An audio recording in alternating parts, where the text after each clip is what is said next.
Assalamualaikum warahmatullahi wabarakatuh. Allah menciptakan setan sebagai musuh yang nyata bagi manusia. Hal tersebut dinyatakan dalam surah Fatir ayat 6. Allah berfirman, "Sungguh setan itu adalah musuh bagimu, maka perlakukanlah ia sebagai musuh. Karena sesungguhnya setan itu hanya mengajak golongannya, agar mereka menjadi penghuni neraka yang menyala-nyala."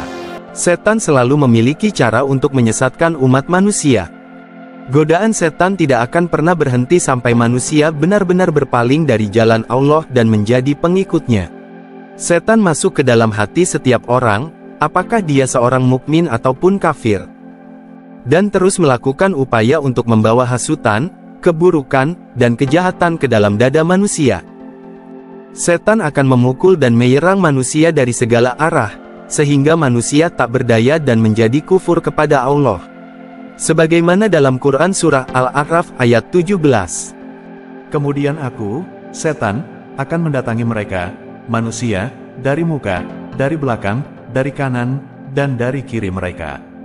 Dan engkau tidak akan mendapati kebanyakan mereka bersyukur." Ada banyak cara yang dilakukan setan dalam menggoda, merayu dan menyesatkan anak Adam. Di antaranya, at-tasyin, memandang baik suatu perbuatan buruk. Salah satu cara setan menyesatkan manusia, yaitu dengan memandang baik suatu perbuatan yang buruk.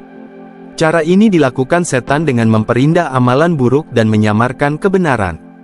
Setan tidak mengarahkan seseorang kepada dosa dan kejahatan, melainkan menghiasinya secara bertahap. Misalnya, ketika seseorang mendengar azan, maka setan berkata kepadanya, "Tetap santai di tempat tidur, kamu lelah dan capek." Talbis, atau tipu daya. Setan mencoba menipu pikiran manusia, dengan meyakinkan dia bahwa larangan sebenarnya diperbolehkan. Sebagai contoh, seseorang ingin mendapatkan pinjaman berbasis bunga dari bank. Maka setan mengatakan kepadanya bahwa ini pinjaman diperbolehkan, karena tidak berbuat jahat kepada orang lain. Atau mengatakan bahwa gambar ataupun patung itu sebenarnya sah-sah saja, padahal jelas disebutkan dalam hadis. Diriwayatkan dari Ibnu Umar radhiyallahu anhu, bahwa Rasulullah sallallahu alaihi wasallam bersabda, "Sesungguhnya orang-orang yang membuat gambar-gambar ini akan disiksa di hari kiamat. Kepada mereka dikatakan, hidupkanlah apa-apa yang kamu buat itu." Hadis riwayat Al-Bukhari dan Muslim. Taswif, menunda untuk bertaubat. Setan membuat manusia terus-menerus menunda taubatnya, dengan membisikkan bahwa masa muda merupakan fase terindah, dan taubat bisa dilakukan di lain waktu. Tahwin, meremehkan hal kecil, seperti dosa kecil. Setan juga mengajak manusia untuk meremehkan dosa-dosa kecil. Setan menyatakan bahwa orang lain jauh lebih banyak melakukan dosa besar. Setan berupaya membuat manusia tidak berada dalam jalan yang lurus. Misalnya, membuat seseorang enggan melaksanakan ketaatan kepada Allah, karena khawatir orang lain akan memusuhi dan mengejeknya. Membisikkan kejahatan. Setan akan membisikkan kejahatan ke dalam hati manusia, sebab merusak hati merupakan sasaran setan dalam menyesatkan manusia.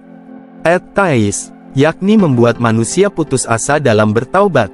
Setan mempengaruhi manusia dengan menyatakan bahwa dosa yang dimiliki seorang hamba sangat besar, sehingga sulit untuk diampuni. Setan turut hadir pada manusia yang dalam keadaan marah. Dia datang melawan pikiran orang yang waras. Setan menjadikan manusia tinggi angan-angan, mendorong manusia takut akan kemiskinan, kemudian menghasut manusia untuk menjadi kaya dengan jalan yang haram. Tamani, atau angan-angan kosong. Angan-angan kosong akan membuat manusia lalai dan lengah, sehingga menginginkan sesuatu tanpa usaha yang sungguh-sungguh, dan dapat menjadikan manusia stres akibat angan-angannya tidak tercapai. Setan juga membuat indah keburukan manusia, dan tidak toleran terhadap orang lain. Setan terus membuat orang lebih fanatik terhadap sesuatu, dan memotivasi manusia agar merendahkan orang lain. Nisyan, lupa. Setan senantiasa berusaha membuat manusia lupa terhadap larangan-larangan Allah. Wa'dun, janji palsu. Setan akan memberikan iming-iming, dengan menyampaikan janji palsu, agar manusia sesat dan menyesal dalam kehidupan di akhirat. Kaidun, tipu daya setan. Manusia ditipu dengan kenikmatan dunia, seolah-olah dunia adalah sumber kebahagiaan yang sempurna. Padahal Allah telah menyatakan dalam Al-Quran, bahwa dunia itu adalah kesenangan yang bersifat menipu. Atwah, permusuhan. Permusuhan antar manusia, merupakan akibat dari godaan setan. Sehingga terjadi sesuatu yang sangat tragis di antara sesama manusia. Takwaif, menakut-nakuti. Setan berusaha membuat manusia takut menegakkan kebenaran, dan cenderung menggadaikan kebenaran dengan kenikmatan dunia. Menurut Imam Al-Ghazali, untuk menjaga dan menyelamatkan diri dari langkah tipu daya setan, seorang mukmin harus menutup semua pintu masuk atau aksesnya. Sehingga setan tak dapat mendekat dan menguasai kita. Di antaranya adalah pintu amarah dan syahwat, pintu dengki dan iri hati, pintu makan minum secara berlebihan, pintu cinta dunia, pintu tergesa-gesa, dan pintu buruk sangka kepada sesama umat Islam. Beberapa hal yang perlu kita tingkatkan dan lakukan untuk melawan godaan setan, di antaranya adalah ikhlas dalam beragama. Ikhlas adalah kebersihan hati dalam melakukan ibadah, semata-mata mengharapkan cinta dan ridha Allah. Maka, ketika kita mampu ikhlas, celah setan untuk merusak ibadah kita akan semakin sempit. Begitupun sebaliknya, berislam secara kafah. Teguhkan hati agar tetap beriman, menggunakan pikiran yang cerdas dan terus belajar, serta memahami apa yang dimaknai. Karena syariat dan keimanan tidak dapat dipisahkan.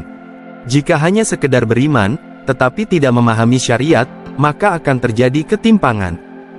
Oleh karena itu, masuk Islam secara kafah, maknanya, lidah kita mengatakan aku beriman, hati kita ikhlas beriman karena Allah, dan pikiran kita bergerak untuk belajar dan memahami apa yang kita imani. Hal-hal praktis yang dapat kita laksanakan sehari-hari meliputi membaca Al-Fatihah, dengan memahami maksud ayatnya. Membaca Mawizatain, yakni bacaan ta'awud, dengan memaknai maknanya. Membaca ayat kursi, beserta memaknai maknanya. Membaca Quran Surah Al-Baqarah lengkap. Membaca zikir, baik secara bil kolbi maupun bil amal. Dan berwudu.